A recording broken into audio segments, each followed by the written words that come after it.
পাপের অভ্যেস ধরালি বলতো? বিকেল হলে কেমন যেন একটা করতে থাকে। মাথা ধরার ওষুধ ভেবে খান না, আর পাপ মনে হবে না। তা বললে হয়? বামুনের ঘরে বিধবা চা খাবে? ফিরিঙ্গি ছোঁয়া। আহ, চা গাছের পাতাটা তো আর ফিরিঙ্গি বানায় না।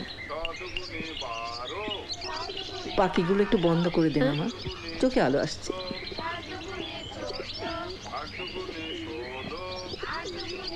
কিছু মনে করিস নি মা, ঝি চাকরদের হুকুম করে করে না কেমন একটা অভ্যেস খারাপ হয়ে গেছে। নড়ে বসে আর কিছু করতে ইচ্ছে করে না। এই কদিনের জন্য অভ্যেস পাল্টে আর কাজ নেই। হুকুম করতে ইচ্ছে করলে হুকুম করবেন। যা, তা আবার হয় নাকি? তো নিজের ঘর আছে, সংসার আছে, সব ফেলে সারাদিন এই বুড়িকে আগলানো।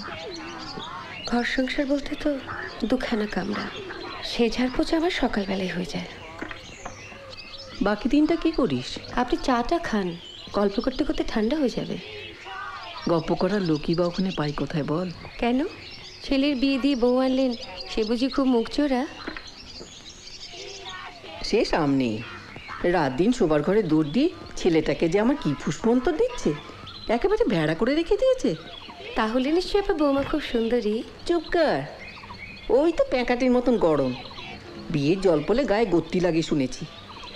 এই জন্য 8 জন্মে কসাইয়ের কাছে মাংস বেঁচে এসেছে গা।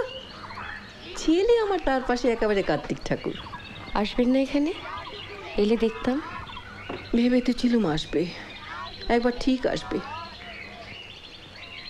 মা না খাইয়ে দিলে খাওয়া হতো না। একদিন হয়ে গেল,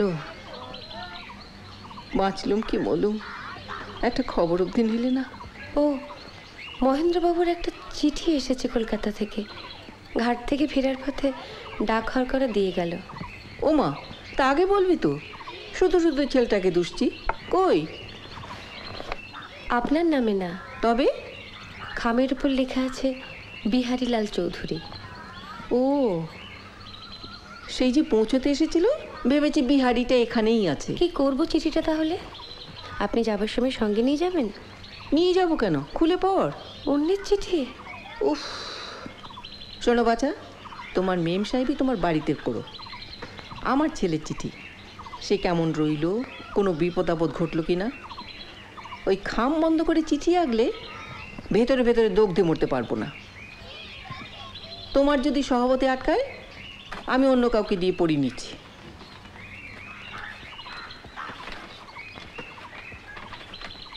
পরম সুহৃদবরে সুবিহারী, ভাবিয়াছিলাম বিবাহের পর কাব্যলক্ষ্মী তোমার বৌঠানকে সতীন জ্ঞান করিয়া ঈর্ষাবশত আমাকে সম্পূর্ণ পরিত্যাগ করিয়াছেন।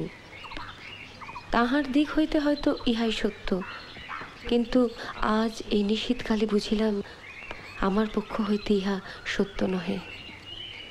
যুগল শয্যাতেই নিদ্রিত ছিলাম, সহসা নিদ্রার মধ্যে আরমানি গির্জায় ঘণ্টা শুনিলাম।